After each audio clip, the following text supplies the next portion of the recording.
Oh, thank you. And hello, everybody. See a lot of familiar names showing up. Uh, where to begin? I wanted to, well, first, I wanted to say that Cuba, I assume everybody's been following what's been happening with coronavirus in Cuba, but maybe not. It's too early for anybody to take a victory lap, but it sure looks like they've crushed it. It's looking pretty good right now. As you may know, Florida had over 10,000 cases in a single day. Cuba hasn't cumulatively had 3,000 confirmed cases yet. They have fewer than 100 active cases right now. They've had fewer than 100 deaths. Um, Bars and restaurants have reopened in Havana, and they've established a new form of tourism that of safe tourism, uh, which just went into effect. And we'll see how it works. But the idea is they're going to be taking people directly from the airport with medical teams in attendance to one of the keys off the north coast of the island where they have their major tourist installations. And maybe that's not really what we do with Post Mambo. We go all over the country. Um, and in this first phase, tourists aren't going, I don't even like the word tourists, but that's what this will be. Tourists won't be allowed to, even on the mainland at first.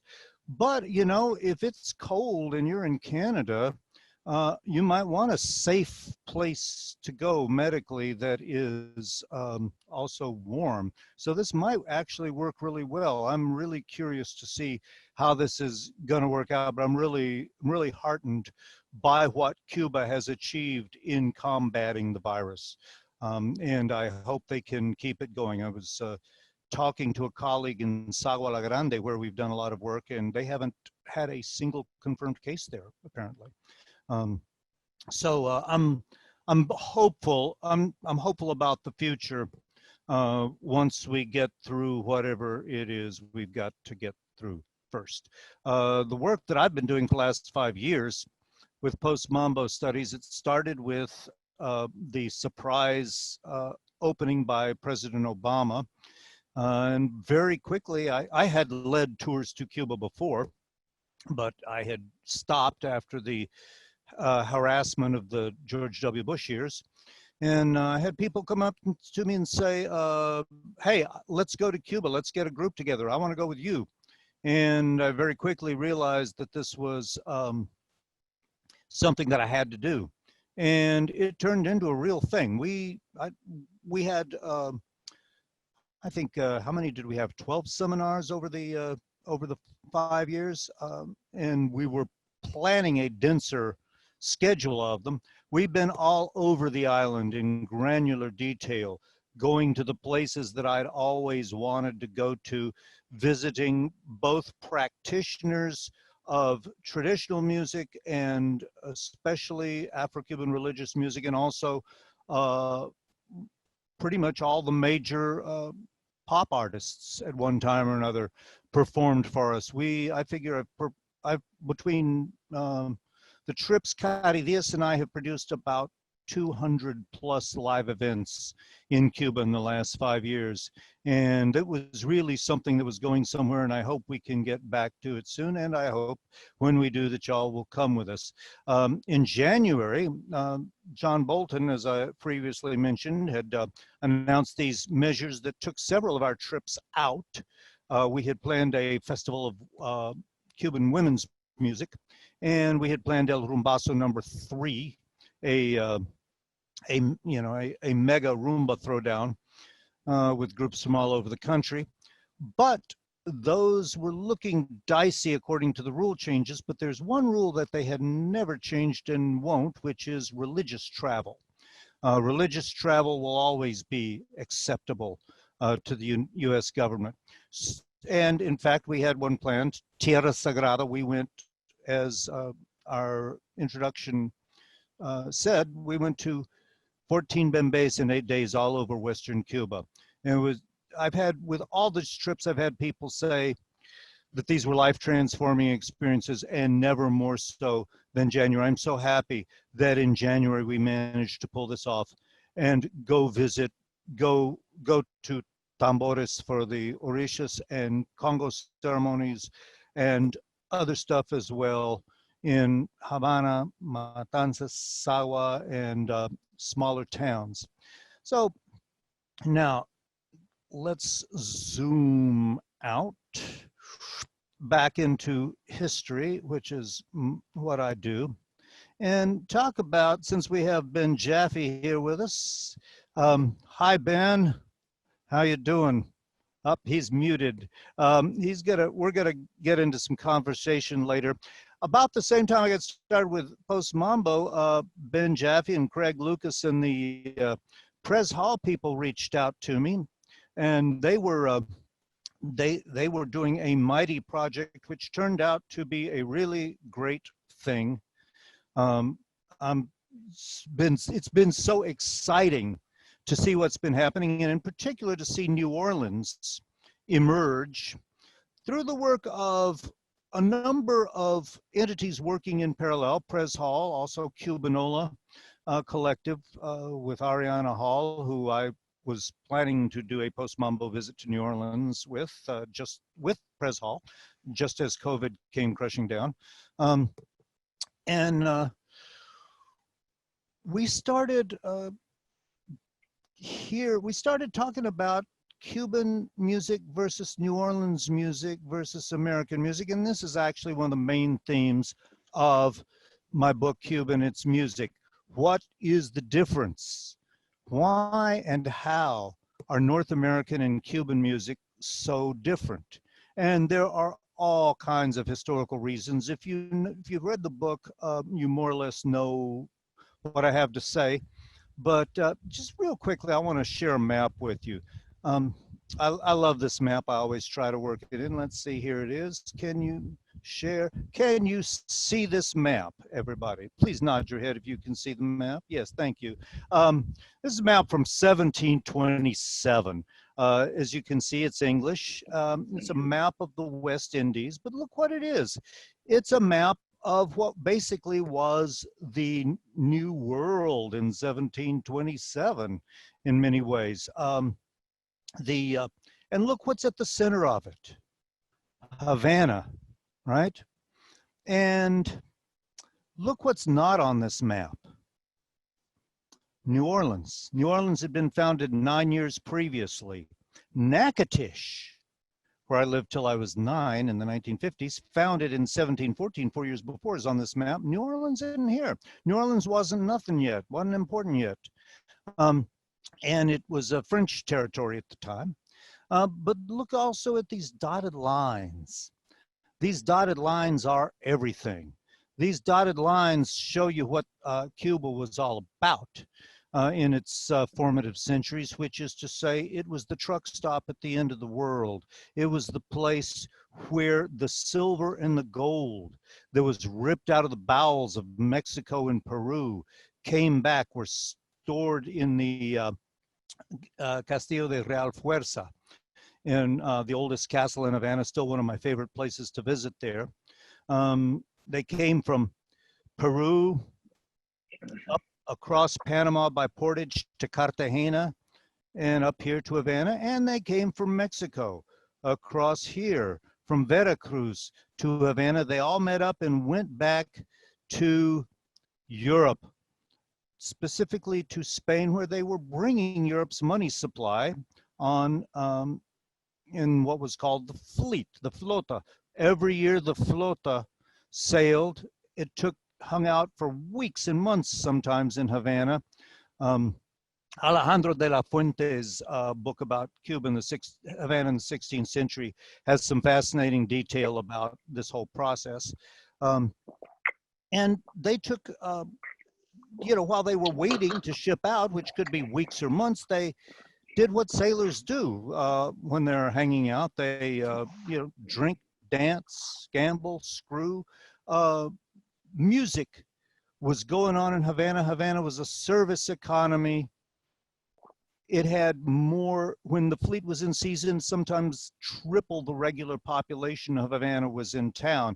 And often in between fleets, the people of Havana would go out to the countryside to raise food to sell to the sailors when they came back next year. So Havana wasn't even really a city in some formal ways, but it was the center where all the music and dance that was creolizing in all these, all over the Afro-Latin world came together and got danced together in the same low-life taverns on the same docks and then shipped back to Spain. I want to show you one other, let me just actually zoom in on this a little. If I can, oh, it's not letting me zoom. Okay, I want to show you one other graphic that I really like. I have to, pardon me, I have to stop sharing and reshare to do this. Zoom. Thank you. Sorry. Pardon. There we go. This is worth it, I promise. There's a site, a weather site called windy.com, which has a tab for currents where you can actually see the Gulf Stream visualized. Can you see this?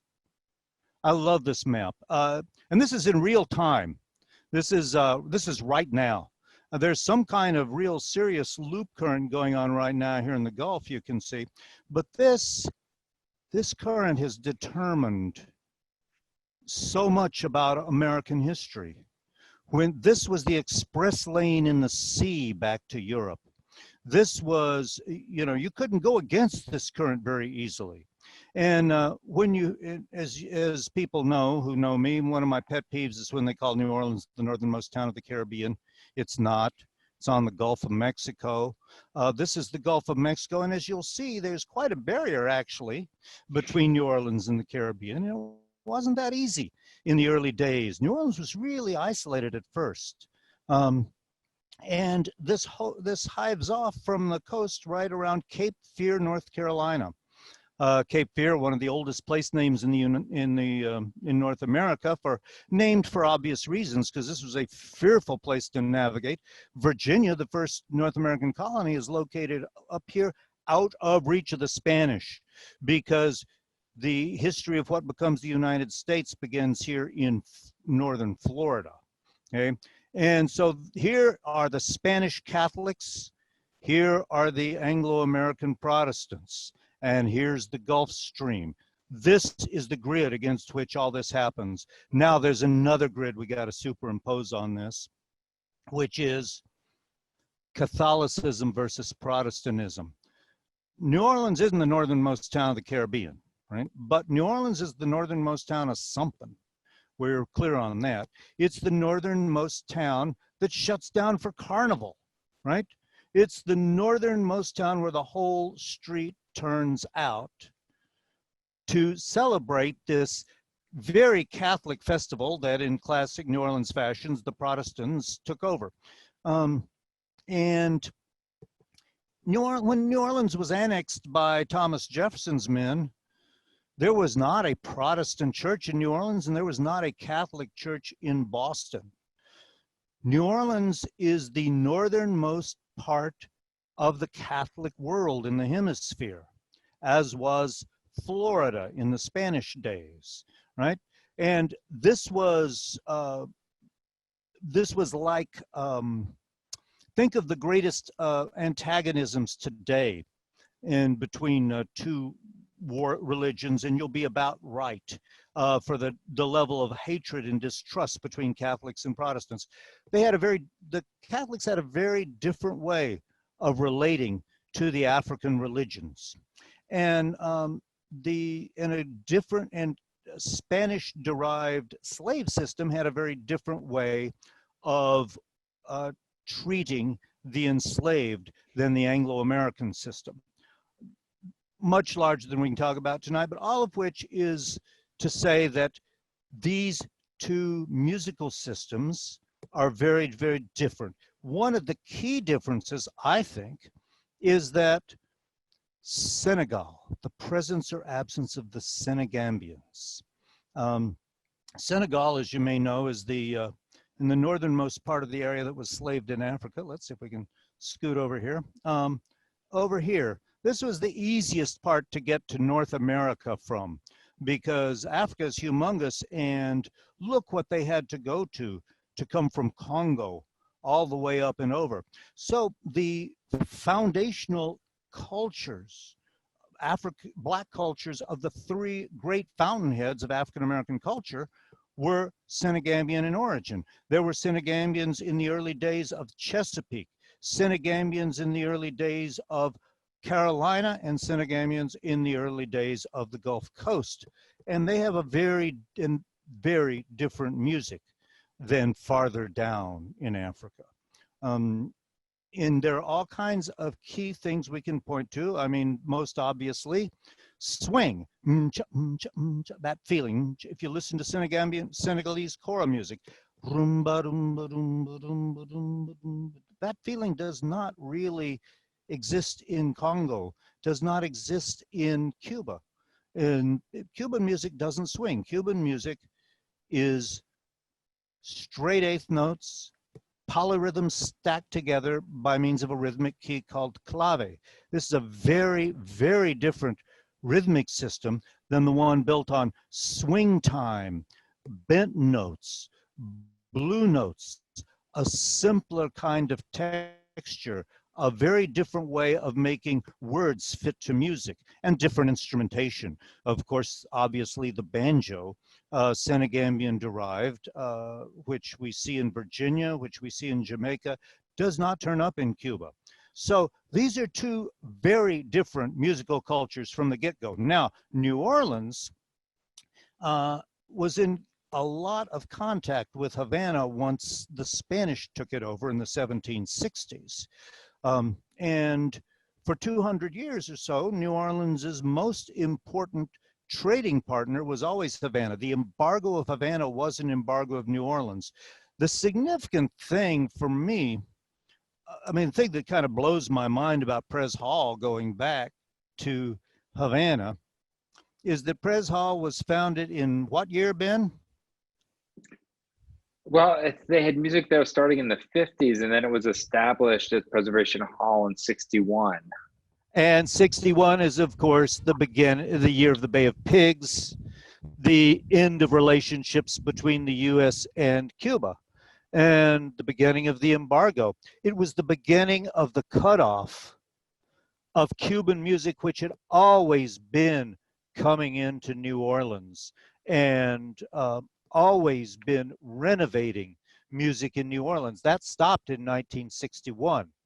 And so for Pres Hall to come back to Havana under the conditions made possible by President Obama and his team was a really important restoration of a historical link.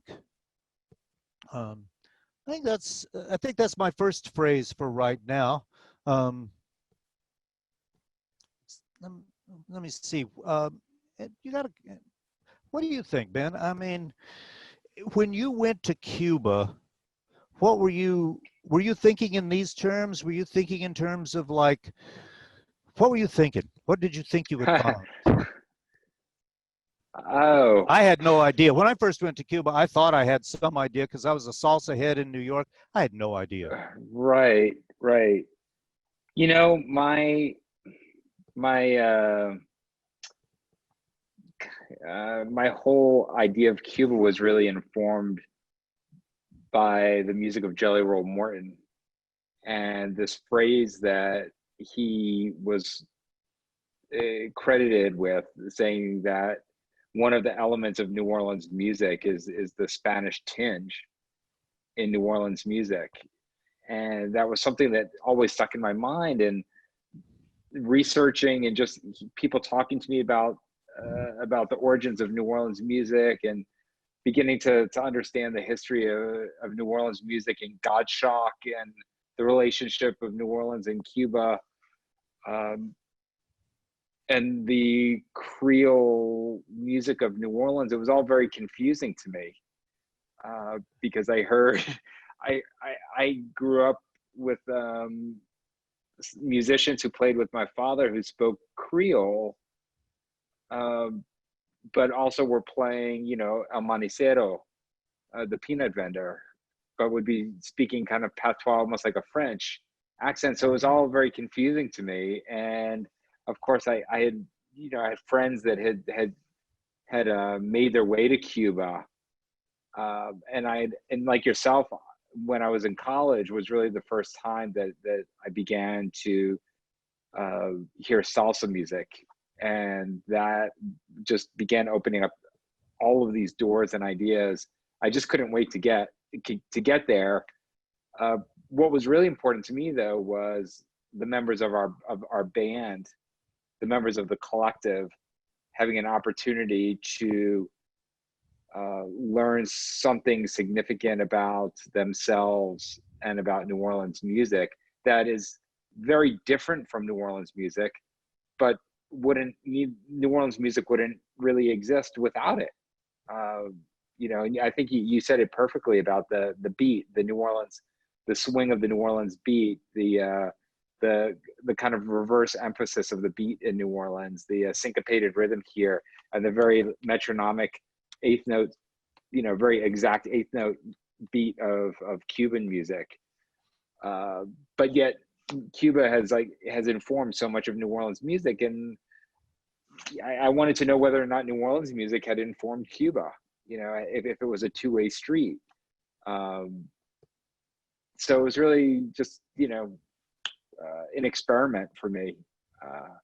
And it was life-changing, I interviewed Chucho Valdez. The first time I interviewed Chucho Valdez was in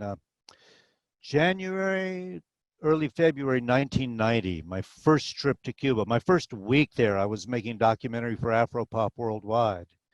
And it was the first time I'd interviewed anybody. This wasn't what I had been doing. And I asked him like the dumbest possible question, but it actually was a real question I had. I said, what's the difference between Latin jazz and jazz? And he looked at me and he said, diferencia está en el ritmo. Differences in the rhythm. Yeah. Okay. And then, unbidden, he reminded me that there was a maritime link between New Orleans and Havana throughout the 19th century. Right. And this took no more than 5 minutes for this entire interview, and then he went off to play baseball with, they were on a break during an Erekeri rehearsal. And I spent the next 15 years researching, and it turns out Chucho was right. Yes, and I do have to say that your book was enormously important in informing our understanding of what we were walking into. One of the conversations we had as a band going to Cuba was we were a little scared about the musicians we were going to encounter. For good reason. For good reason. We had met enough Cuban musicians over our lifetime. We were really scared. And we talked about it. We talked about musicians that come to New Orleans and the difference when you meet musicians who come to New Orleans in prayer position, on a pilgrimage, instead of, with their hands open, what can you give me? But what can I give you? What can I offer? And that's how we wanted to go to Cuba. We understood that. We really spent the year leading up to that trip, or at least the last 6 months leading up to the trip, sitting in a circle, playing rhythms, just playing rhythmic instruments, for about 4 or 5 hours a week. We would get together and just make a percussion circle. And it really made a difference when we went to Cuba. I found that our entry into Cuba was greeted with more open arms, because we had really submitted ourselves to this process of educating ourselves and approaching it the way we appreciate it when people come to New Orleans, knowing we don't want them to be experts on New Orleans music. We just want them to be To have done their curious, homework, right? and done some homework, and know who the important people are, and uh, and and that really did make a difference. And your book absolutely made a huge difference for all of us, because a lot of the history is not taught in school. My parents arrived in New Orleans in '61, so they were arriving as the city was going through the civil rights movement, and Cuba was shutting down. So a lot of their friends that they had in the French Quarter, a lot of the sort of the inside outsider scene that was happening in the French Quarter, were Cuban families that had been shut off from their families, and their businesses were had gone from very, very lucrative shipping companies to all of a sudden not having anything. Yeah, and Cuban music had been a part and parcel of United States music up until this break in relations. I always make the point that Cuban music was in 1960. When Fidel rolled into Havana in January 1959, there were, I forget how many records on the Billboard charts with cha-cha in the title. It was the cha-cha-cha boom had been going for 7 years and was still underway already. um, Mm. 6 years. And the 50 million people heard Marco Risso's I Love Lucy theme every week on TV. Mm. The idea of a nightclub, if all the way back, the 20th century, the 19th century, you find the immense influence of Cuba in the music of the United States in all kind of ways that we don't really think about, and it happened in waves over and over again. Um, in my book, I talk about a couple of the key moments. Not one of them was 1931 and the worldwide hit of The Peanut Vendor, El Manicero, which we're going to talk more about before we're done. And I think the other real key moment, well, there had been key moments in the 19th century, but we're talking about post-recording. Um, the Manteca, Dizzy Gillespie Chano Pozo collaboration of 1948 transformed jazz, transformed the idea of songwriting, I would go so far as to argue, Mm. transformed the idea of what a bass line could be, Mm. and transformed also the notion of what Cuba was. It was clear now that Cuba was black in a way that perhaps had been avoidable to understand before in the United States. I talked to an old jazz musician in Harlem who told me that, who remembered the days when Dizzy and Chano were playing. He said, for us, the revelation was to think that Cubans could be black. We didn't know that, Mm. right? And of course, what Chano was drawing on is something that doesn't exist here. Because Chano, grew up in a barrio where the elders were born in Africa. Um, Africans were brought to Cuba until the 1860s. Mm. Africans, when I talk to classes, I always ask them if anyone knows when the importation of kidnapped Africans was prohibited by federal law. Almost nobody does. It's, I think, as important a date as 1619 in many ways, January 1st, 1808. That was the end of the African slave trade to the U.S. So by 1860, and very few Africans were brought to the United States comparatively, 389,000, I think. I could, if I was to share my screen again and show you Barbados, how tiny it is, right? Barbados is about the size of Queens. Barbados took more Africans than the entire North American continent, right? Mm. Excluding Mexico in the 16th century. Barbados, the first big sugar island, took maybe 500,000 kidnapped Africans, only 389,000 to the entire United States, right? And I mean, in the colonial years. By 1860, there are 4 million kidnapped there are 4 million, sorry, 4 million enslaved African Americans. How did 389,000 become 4 million? They were born here. That's not what happened in Cuba. In Cuba, Africans were worked to death in the sugar mills and often died within 8 to 10 years of being forced to work 20 hours a day of hard, dangerous labor in peak season, and were replaced with fresh arrivals from the slave trade. This lasted for quite some decades in the 19th century.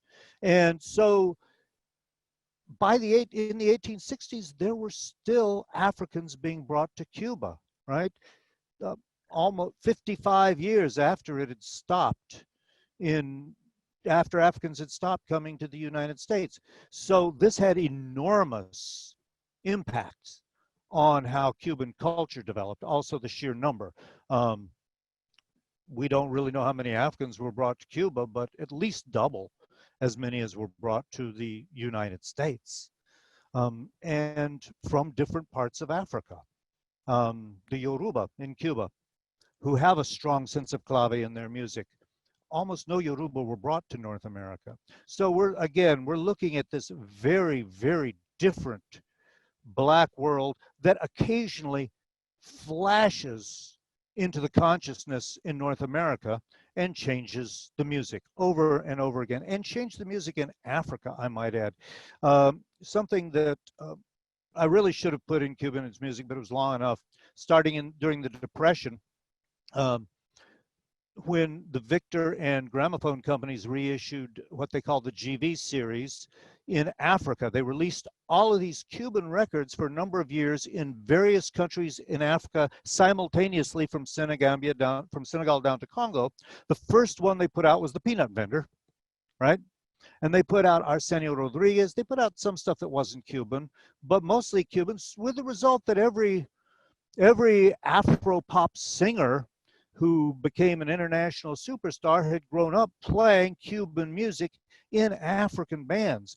Cuban music transformed the music of the motherland in the 20th century, just as it transformed music throughout the hemisphere, and just as it's transformed music in the United States over and over. Whether it's, Louie Louie, or Smoke on the Water, or almost any tune you care to name. Rock and roll was basically cha-cha-cha plus boogie-woogie. So all of which is to say that all of these rich connections just stopped in 1961. Just stopped. And that's when Preservation Hall becomes a thing. And all this time that Pres Hall was going, there wasn't this fresh input. And, I think we have the example of Preservation Hall now as to exactly how transformative a visit to Cuba can be. Because I see a big difference in the band. The band was always great, but what do you hear? How do you hear the band different after having been to Cuba?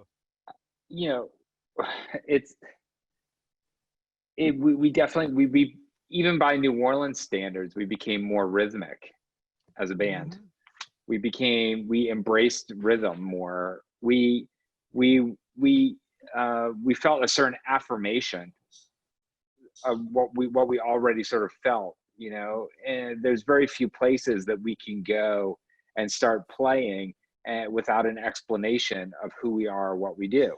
I can kind of, you can do it in New Orleans, in certain neighborhoods in New Orleans, and you can do it, in certain communities in Brazil, and you can do it in Mexico. And we know who you are in New York too.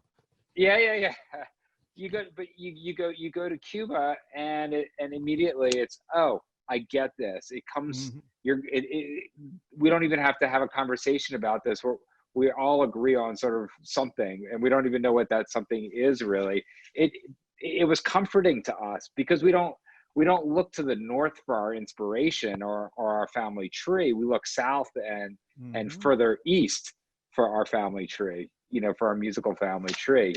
So that trip to Cuba really was the beginning, because from Cuba, well, I don't even know how to explain going to Santiago de Cuba, but that was, explained to me. Somebody said it's a country inside of a country, Well, and that's sort of how one we of us is feel. going to mention Haiti first. Well, I was going to say that after that experience, everything just kept pushing us farther and farther east, and pushed us. Once we went to Santiago, we realized, oh my gosh, this is, the next step on this journey is Haiti for us. And of course that's just another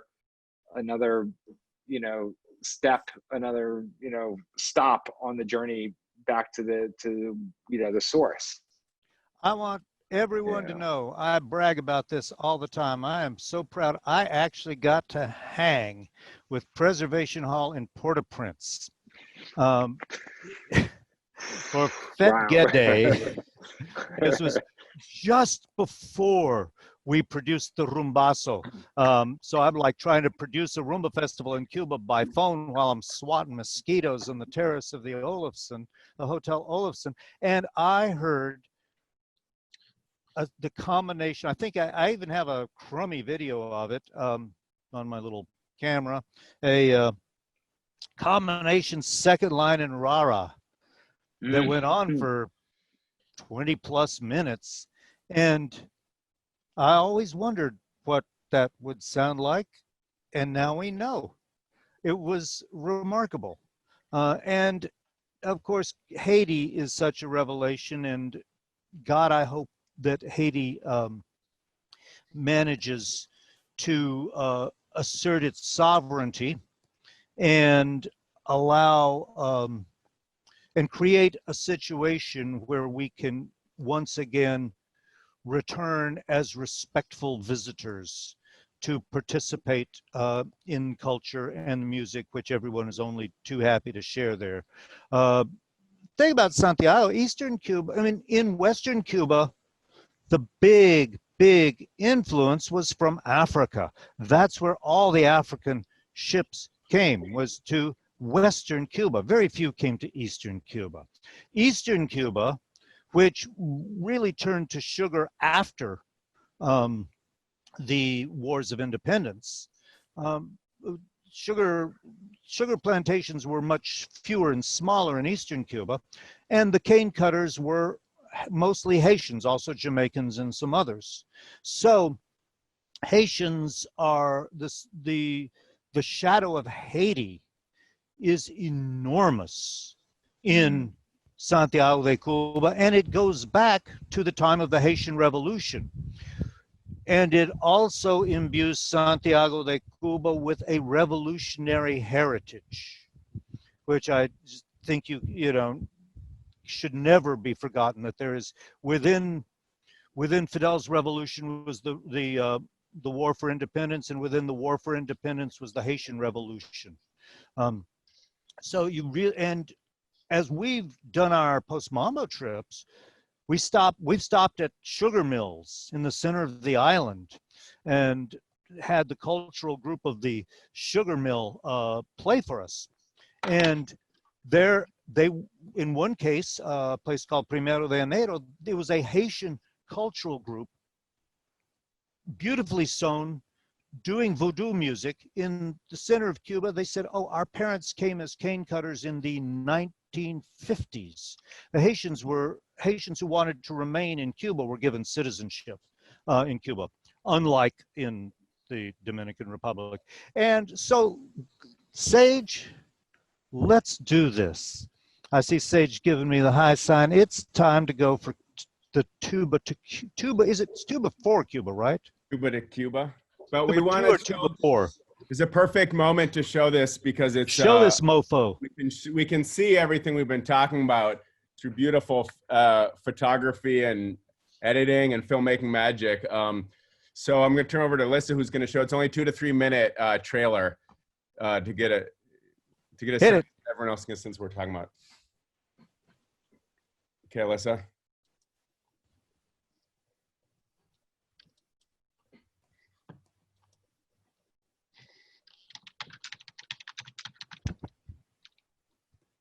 Oh, wait.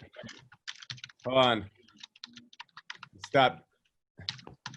Alyssa, you got to enable computer sharing sound in the bottom left corner when you do. Sorry, you got to get out of screen sharing. There. It's not a Zoom session if this doesn't happen at least once. Okay. You Sorry get out of about screen that. sharing and come back in and click on the bottom left-hand corner, enable computer sound. Oh, that is.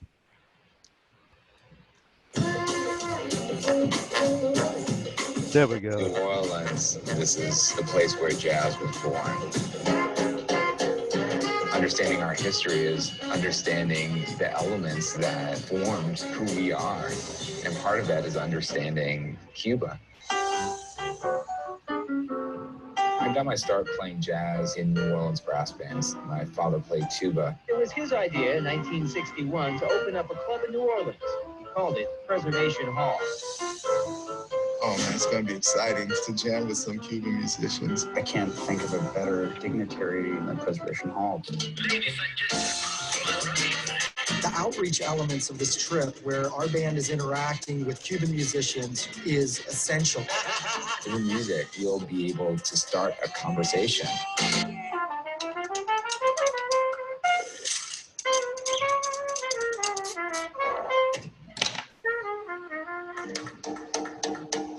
$19 on a bus across a mountain range. The closer we were getting to Santiago, man, you could just feel something in the air. You get more out of life when you believe in building bridges. This incredible musical tradition performed by these pioneers of New Orleans jazz. That's why Preservation Hall is here today. I feel like Preservation Hall is how it's spreading the word. It's like a bridge to another world. We came here on this musical journey and we discovered a piece of us that's been missing.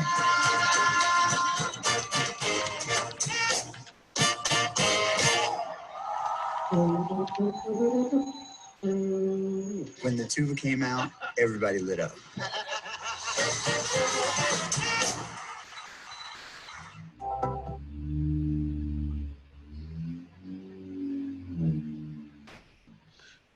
Let me say something here, because I was part of that whole trip and from the beginning. It all started in about 2013 when I brought a Cuban art musician, Hernan Lopez Nusa, to New Orleans.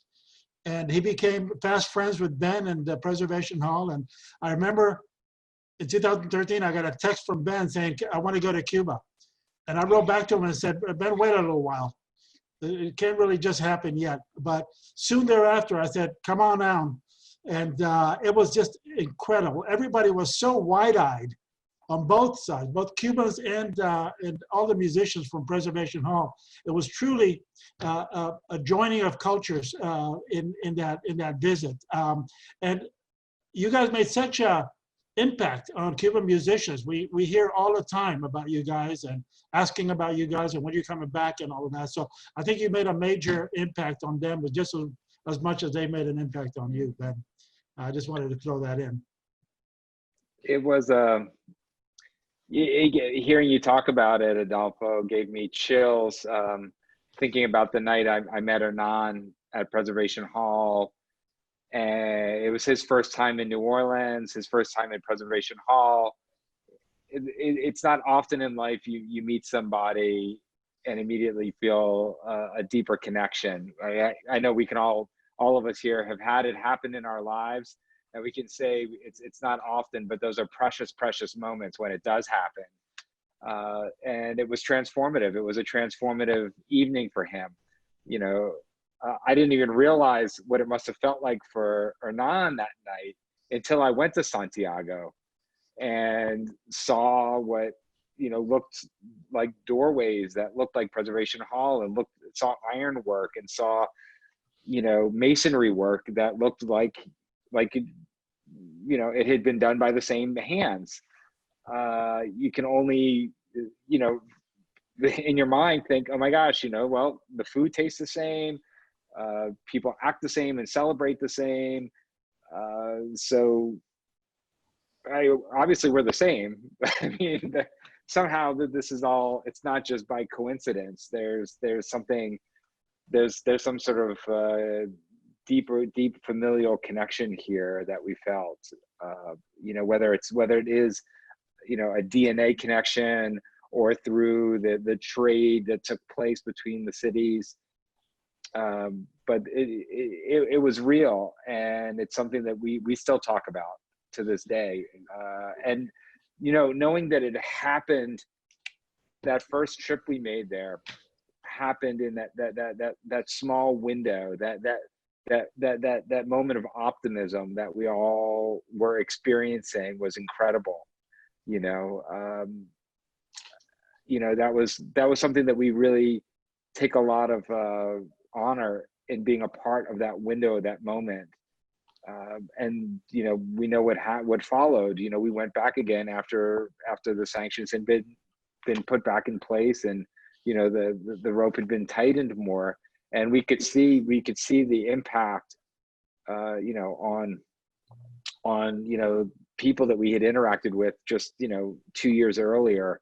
It felt like a gut punch, you know, with your eyes closed. And, you know, we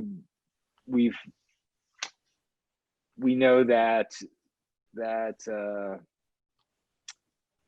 experience will inform everything that will ever come out, that will ever, you know, happen in our future. Everything musical, you can't just erase something like that from your life. It's part of your DNA. It's in the marrow of your bones.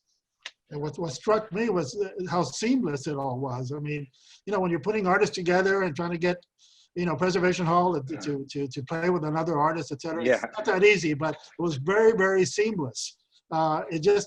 People just came together without asking questions. I remember when we started working with Emma Alfonso, which Yes. started over at Fábrica de Arte, and all of it. It's just one family, really. It's amazing to see that, and I think that trip and the rest of the work you've done in Cuba has really shown that. And I mean, when you guys yeah. Go ahead. Oh, I was going to say, I mean, one of the things we kept seeing ourselves in them. You know, every one of us identified with someone there in a certain way. We were like, oh, that's the drummer that plays with all of these bands, and, you know, and then does all of these things, and, you know, oh, and he's the guy that travels to the US, and there's the bass player that plays with him and him and him and him, and he plays at that club, and he plays this style on that night, but then this night he plays that style. So it was this very interesting family reunion. It was almost as if we were seeing a mirror image of ourselves in the experience, you know, and learning a lot about ourselves, you know, because there are certain traditions in jazz in New Orleans that we saw in Cuba, but then there were also certain traditions we didn't see there, you know. We didn't, you know, Ned was talking about how New Orleans is the northernmost Catholic city, and that is something that you do hear in the music here is the Christianity in the music in New Orleans. And that was something, that was one of the things that we didn't experience. I was going to ask Ned something about that, whether or not that does exist, because in Haiti we experienced that. We experienced brass band, Haitian bands playing hymns and spirituals in Haiti, but we didn't experience that in Cuba. And I didn't know if that was just Congo. if it was Congo. a regional thing. Okay. Congo is the answer. Congo Okay. was Catholicized in 1491. Cuban Catholicism, Haitian Catholicism, New Orleans Catholicism all have a big dose of Congo. Okay. I really think that's the answer. Okay. And it's a very important one. The 1491 the Mani Congo in Mbanza Congo converted to Catholicism enthusiastically. In order, over the next 2 generations, it was consolidated. He converted his entire kingdom. The much discussed syncretism happened before the Middle Passage in the case of Congo. And so Congo Catholicism was brought everywhere Congo people were brought. I think that's a real strong link. And that is one that also connects New Orleans, Cuba, and Haiti, which is another whole story. But yeah. But I want to say that the impact of the experience on the band, I keep coming back to that. And I remember you saying at the time that it had made the band more rhythmic, because I didn't, really hear y'all just suddenly start to play cha-cha-chas and stuff. You stayed being you, which I thought was you, as you said, it deepened what you already had. But there was this one number on the So It Is album that I particularly admire, 100 Fires, which is in the best tradition of American jazz, a nice hybridization of the North American feel and the Cuban feel. At least that's how I hear it. I mean, how does the bass line go?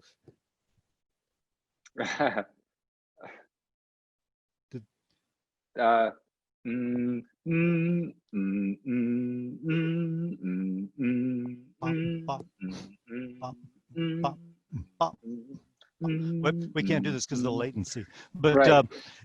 Yeah, I mean, it's the habanera bass, right? It's the classic Cuban bass, but the drummer's playing. How does the rhythm flow? How does that? Well, it's a swing feel. Swing, yeah, it's the New Orleans second line beat. It's the swinging 8 notes. Yeah, it's a baka baka daka daka daka daka daka daka daka daka daka.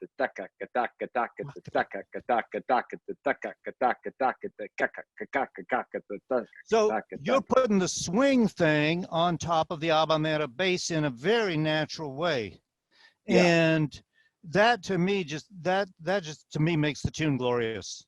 I mean, it's a wonderful tune. I have yet to see the video of the version you did with the Camerata Romeo, the great string orchestra, and I was sorry I had to miss the live performance when you did it because I had to attend my NYU students. But one of the things that we struggle with when we play with other musicians outside of New Orleans, particularly musicians in the United States, is the rhythmic language. Whether it's rock and roll musicians or classical musicians, it's the language of rhythm that is so difficult. It's not the notes, it's not the harmony that's difficult. It's the rhythm. And when we went to Cuba, even though we feel the emphasis somewhere different, it is just so refreshing to walk into a room of classically trained musicians, and they've got incredible sense of rhythm. They can all dance and they can all move, and they have their own sense of swing. It was so beautiful. Thank you, Adolfo, for that experience. It's one of my lifelong dreams and on my bucket list to go back and to perform a whole concert with a wonderful orchestra. I've got a clip on it. I'm going to send it to Alyssa so we can put it up. Okay. Yeah. I've got a question for Ned. Ned, you talked about all the different points of sort of influence between Cuba and the United States, and the thing it came in different waves. Like the Spanish-American War was a time when all the Americans found out there was Cuba, basically, or knew about it more than normal. Then the publishing of Manicero. Ricky Ricardo was another point when he started with A La Bluesy. Yes, Yarnaz. Ricky Ricardo was a fictional character. Right. Yes, he was. The massive move of the diaspora, to Miami and to Florida in the 60s The Buena Vista Social Club was a point where everybody went, wow, Cuban culture is really interesting in the United States. Cachao, when Cachao came on scene with Andy Garcia, and it became a, everybody was really open to Cuba during that period. Preservation Hall going to Cuba and making this movie is another point of connection.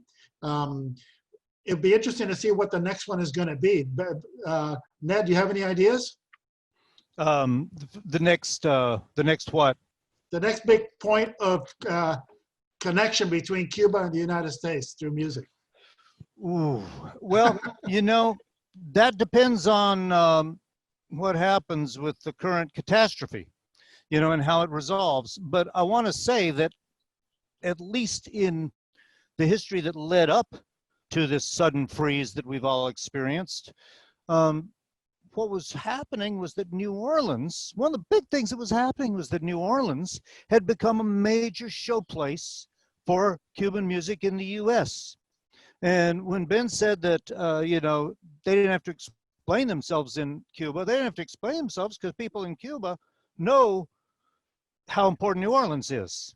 Certainly if they're musicians, they may not have had the chance to hear very much of it, but Cuban musicians, you just say New Orleans and they just get this like ecstatic look on their face. And of course, Jazz Fest did a really important thing with their Cuba feature year where they brought so many Cubans together and created, I almost want to say this, it would be I won't even say it, but let's just say it was diffused. There was a lot of musical energy that got spread around during that Jazz Fest. And I know because I talked to the Cubans after they went back, I remember here you had Telmari, you had Pedrito Martinez, and then just peaking this year, we had the Sema Funk explosion, right? Which was really not something we've seen. Anything like that for Sema Funk and the whole band to come and hang in New Orleans and just marinate because Cubans haven't had access to the rhythm, to the real funk. Cubans have always loved funk because it's got so much Cuba in it, first of all, but they haven't really had access much to funk. And so when these guys came and started hanging with the Soul Rebels, and then this year I had the honor of helping Big Chief Monk Boudreaux connect with percussionists there to play with Sema Funk and him together. That we actually had Mardi Gras Indians representing in Havana in January. And I just can't tell you, speaking as a New Orleanian, how that made me feel. I hope we can pick up where we left off, Al. Yeah, I do too. We've got got about 5 minutes left. If I can, I want to get a couple, the last bit of time for at least one or two questions. One is from Josh Silber here. It says Preservation Hall Jazz Band playing with Don Pancho Terry and his Checare was pure magic. Is there anything like the Checare in the history of New Orleans music? What is the origin of Terry's sound? May he rest in peace. And either one of you guys can answer that. And if anyone else has a question, send it in now because we're going to wrap up soon. Well, the analogy to that kind of sound in New Orleans music is the rubboard, right? The washboard, right? Which you hear in African American music and in various places, and it's used differently, and it has a different significance. But I mean, the shekere has really strong ritual implications in Cuba. It's I mean, there are. I was just today editing a Bembe in the sugar mill town of Colón, with people playing, they weren't playing bata, they were playing shekeres. So this is an instrument that talks to God. Yeah, I mean, there's not exactly that instrument in New Orleans music, a gourd with beads, that's used in our music. What I found interesting was, even if there wasn't an identical instrument, they were having to find ways to express and communicate very similar to way music was communicated in New Orleans, that drums had this sacred place in New Orleans, has this sacred place in New Orleans music, that, that people had to communicate using chairs with their hands, that because drums weren't allowed in churches, people used tambourines and used their hands as instruments and used their voices in more rhythmic ways. So even though there wasn't that specific instrument, I found a lot of similarities, not just in coming up with ways to communicate and make the same, have the same sort of expression without the same instrument. Yeah. Okay, we've got a question from Anna Christian. I purchased a CD when I was in Cuba in 2012 by the Five Leyendas. Are they still recording? I have no idea who they are. Anybody know them? The who? The Five Leyendas. News the to me. Five Legends. Was this a group that you saw playing live and bought their CD from them? I think so. Sounds like Anna Christian. That's one of the great things to do actually in Cuba. When we, as I say, we take people on intense musical experiences. We have 1 to 4 live music events a day. We're on the bus, we're going the whole time. And we stop long enough to eat and sleep. And when we eat, there's always live music too, because every restaurant in Cuba's got a trio or something. And they're usually pretty good, especially if you could get them not to play Chan Chan or Guantanamera. And they always had CDs for sale, and you could build up a really nice collection of great music by people nobody ever heard of that way. It's like New Orleans. I don't know if the Five Leyendas are that or not, but I'm just guessing. All right, well, so we're wrapping up. I think we have most of the questions answered. I just wanted to thank Ned and Ben for doing this. It's just wonderful to relive our moments in Cuba, and hopefully we'll be doing that again soon. And I want to thank all of you who have joined in to this conversation, all of you that have been listening. Thank you so much for being part of it. Please join us again on, what's the date, Alyssa? The 30th?